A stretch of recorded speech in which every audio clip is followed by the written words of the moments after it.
Creo que es uno de los trabajos esenciales del librero, que es que debe saber qué está vendiendo y que debe ser un buen lector, o al menos él se debe de considerar un buen lector.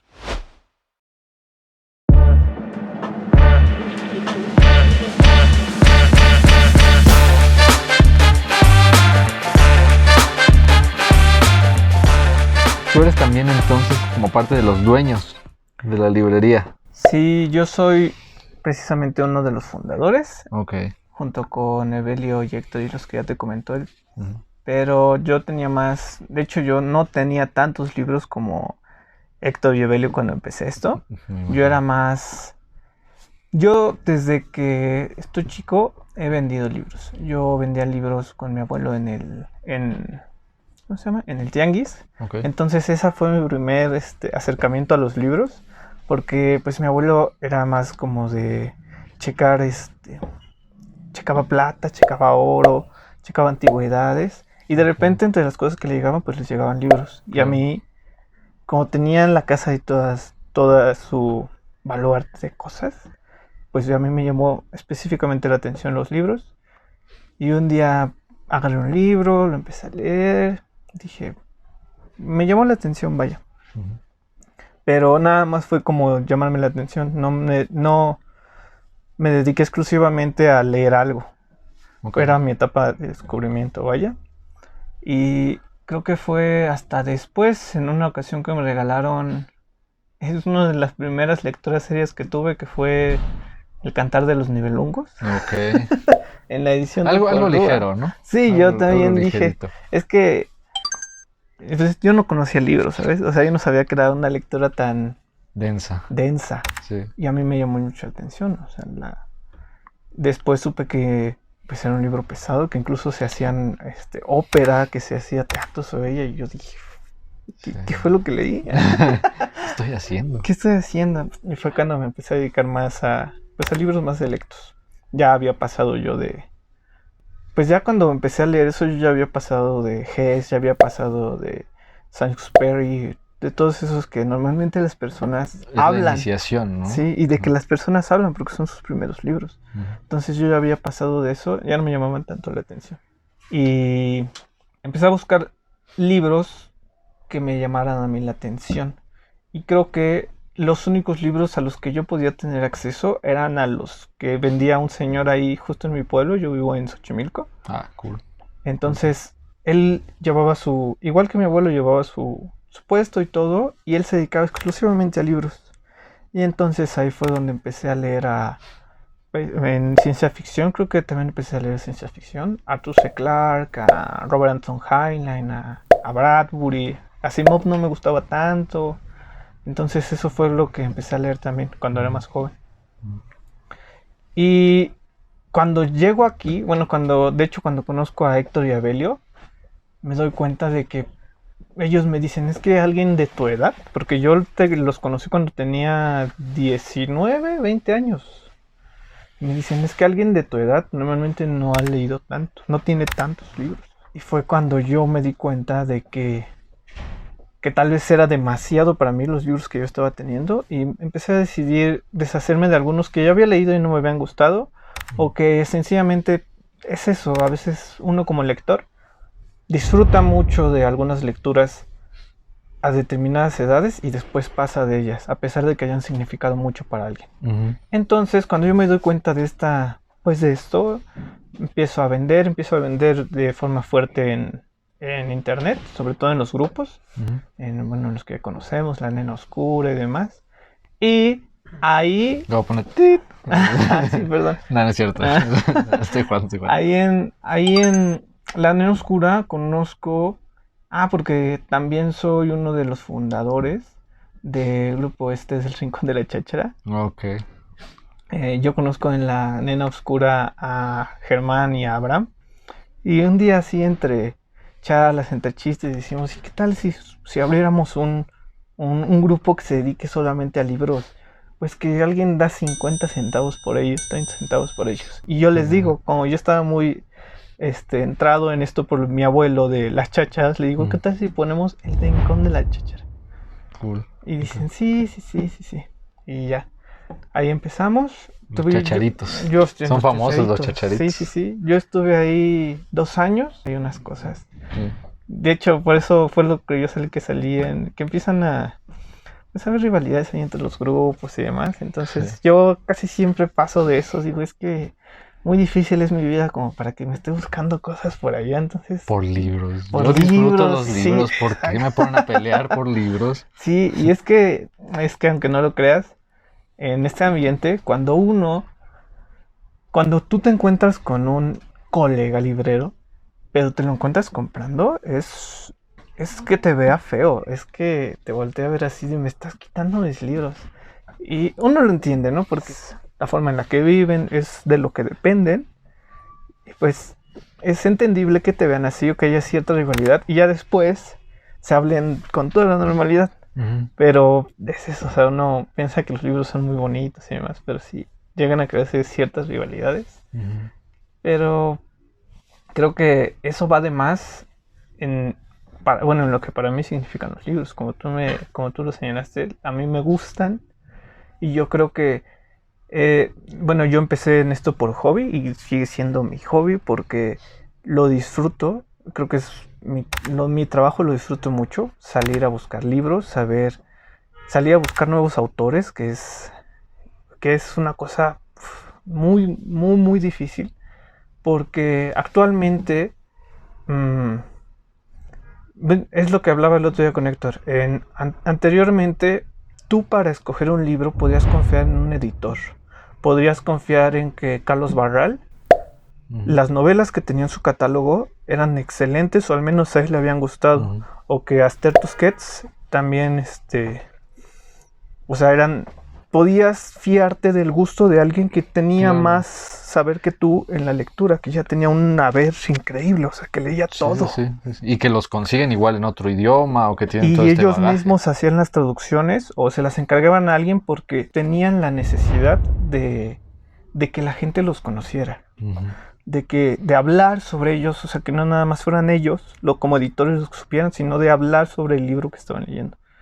Actualmente la verdad es que yo creo que hay muy, muy pocos buenos editores a nivel mundial, a pesar de que se siguen haciendo coloquios de editoriales, coloquios de todo, pero hay muy pocos en realidad que se estén dedicando a hacer una buena editorial y tener un catálogo no solamente grande, sino asombroso.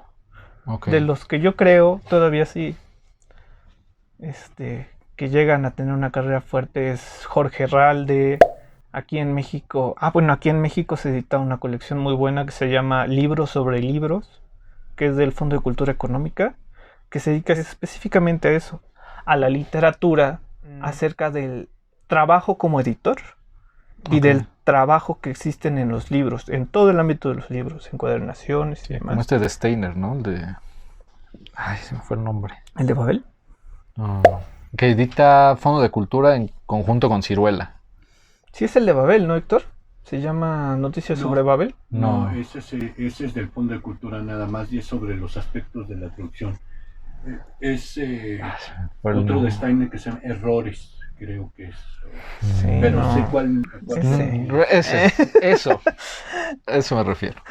Bueno, yo al menos creo que esta lucha que todavía siguen llevando los editores, por los editores independientes sobre todo, por llevar lecturas importantes a nosotros, es algo encomiable. Y después de que ellos ya eligieron, yo creo que es nuestro trabajo como libreros, elegir todavía más, ser más específicos en qué es bueno. Creo que es uno de los trabajos esenciales del librero, que es que debe saber qué está vendiendo, que debe ser un buen lector, o al menos él se debe de considerar un buen lector, saber que vaya.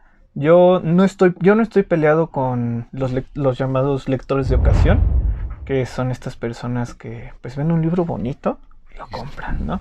Porque una parte importante por ejemplo, yo como libro más especializado no es tanto parte mía, sino que son una parte importante de la clientela de las editoriales independientes que están tratando de pues salir, ¿no? Uh-huh. O sea, dices, vaya, no es un gran lector, no es un lector asiduo, pero apoya a ciertos proyectos que traen buenas lecturas. Y yo creo que es importante. No se le debe de hacer el feo al lector de paso, pero tampoco se tiene que ir al extremo de editar solamente para ese. Porque es el camino de mucha gente, ¿no? Digo, creo que las experiencias que hemos hablado en estos videos tienen que ver mucho con, a lo mejor, lectores que tuvimos un pasado con otros lectores, que conocimos libros de cierta manera, pero también es cierto que hay gente que inicia así su vida como lector, ¿no? Así de, fui a esta librería y agarré este libro y de ahí me empezó a gustar y salté a este tema o salté a este autor y de ahí empecé a crecer mi colección propia, ¿no? Mis conocimientos, mis aptitudes para expresar ciertas ideas, porque creo que eso es de lo más importante. O sea, que el hecho de que tú te hagas un escritor, de un editor, por ejemplo, ahorita todo lo que platicas acerca de los editores, que lo sepas, pues te da herramientas para saber dónde están las ideas que puedes buscar, o sea, qué es lo que estás buscando. ¿Quieres una idea muy básica? Te puedes ir para acá. ¿Quieres algo más recalcitrante? Quieres ir para acá, ¿no? Creo que eso le falta, pasando a lo que dijiste al último, a muchas editoriales independientes, que llame tanto al lector de ocasión como a alguien que ya es lector y que diga, ok, esta editorial está haciendo algo bueno, ¿no? Es una tarea muy difícil. Es lo que muchos editores escriben, que tener un catálogo bueno y repleto de buenas obras sería el sueño de todo editor, ¿no? Pero pues sí, siempre existe la idiosincrasia de uno mismo, ¿no? Digo, a mí me pueden no gustar ciertas obras que la gente considera fundamentales en el canon de la literatura universal, pero sé que son buenas. Claro. Sin embargo, creo que actualmente hay un problema, una confusión entre que tú consideres a alguien que sea bueno, es tu juicio, y que tú digas, él no es bueno, que este autor ya no es bueno, sino que nada más no te gustó a ti. Creo que la gente, incluso las editoriales independientes, están confundiendo esos dos términos, de saber diferenciar entre lo que es bueno a pesar de que no te guste, y lo que sí es muy malo. Claro. Y creo que también es cuestión de que nos hemos vuelto como una sociedad de lectores entristecidos porque no alcanzan a leer todos los que ellos quisieran, y y empiezan a leer cosas más sencillas. No sé cómo será este sentimiento de... Sí, le entiendo. Como una depresión, ¿no? Que le da a la gente de no voy a seguir leyendo esto, voy a bajar tantito el nivel y voy a leer esto de acá, ¿no? Ajá, esto de acá. Y entonces se quedan ahí. Yo tengo amigos que se han quedado así, que de repente estaban leyendo, yo qué sé, Las Soledades de Góngora, que es una cosa dificilísima. Y yo digo, es que meterse en eso es algo muy difícil. Y como es una cuestión de estudio, de método, de una lectura y una relectura, se dan de baja de las lecturas fuertes y ahí se quedan. Vaya, esa es su piedra y ya no lo pueden mover.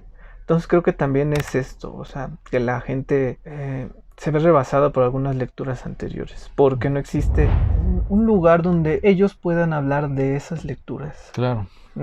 Estos círculos de lectura se han visto forzados a desaparecer porque normalmente la gente ya no socializa, ya no se encuentra en un lugar para hablar de ese tipo de cosas.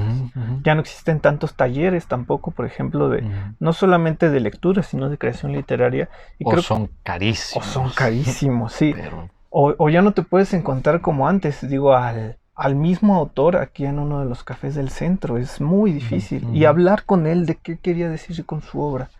Creo que eso también es una cuestión que ha imposibilitado la gestión de nuevos lectores, poder hablar con el autor, porque incluso se vuelven muy... Bueno, tú lo dices, o sea, gente que se siente muy rockstar, que no me hables, tú eres un mortal, y dices, yo te estoy leyendo. Y yo tengo una... Fíjate, el nombre es terrible, pero el famoso de México, el de Cañitas. Ah, Carlos Trejo. Carlos Trejo. Tengo una anécdota increíble con él en la Feria del Libro de Palacio de Minería.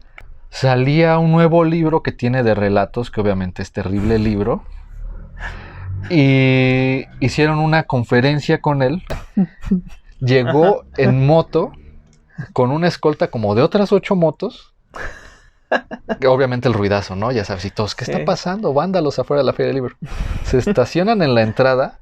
Ahí en la plaza. Ajá, ahí en la placita, como en la entradita de la reja, que está para entrar ya, ahí, ¿no? Se para este cuate, lo cierran y se mete como rockstar hasta donde iba a dar la plática. La plática de literatura, ¿no? Carlos Trejo. Hay ciertas editoriales que venden más al autor que en realidad al libro. Sí. Y Carlos Trejo es el puro autor. Sí, es el puro autor. Digo, yo Ni el autor. Yo no los juzgo. No juzgo a la gente que lo lee. Pero yo, como una persona que sí que vende libros, te diría, está bien si quieres pasar un rato, yo qué sé, incluso si lo quieres hablar con amigos, porque a veces los amigos es de lo único que hablan. Pero yo no te recomendaría esas lecturas, pero es cosa tuya si las quieres llevar, ¿no? Entonces... Nadie en Pollux la recomienda, entonces. Nadie. Entonces, bueno, al menos lo que yo creo que también hacemos aquí es que tengan un lugar donde venir a hablar de esos autores que les interesan. Porque muchas veces desenredar a un autor es muy difícil hacerlo por sí solo.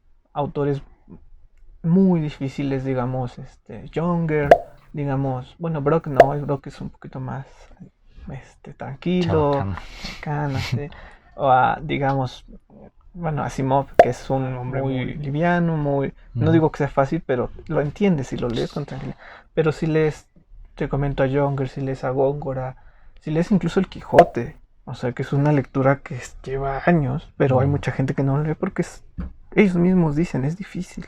Y además te la ponen en secundaria como si te fuera a ocasionar algo, ¿no? Esa es otra de las cosas que yo creo que están aniquilando a los lectores, que son las lecturas académicas. Creo que es una de las peores cosas que se le puede decir a un lector.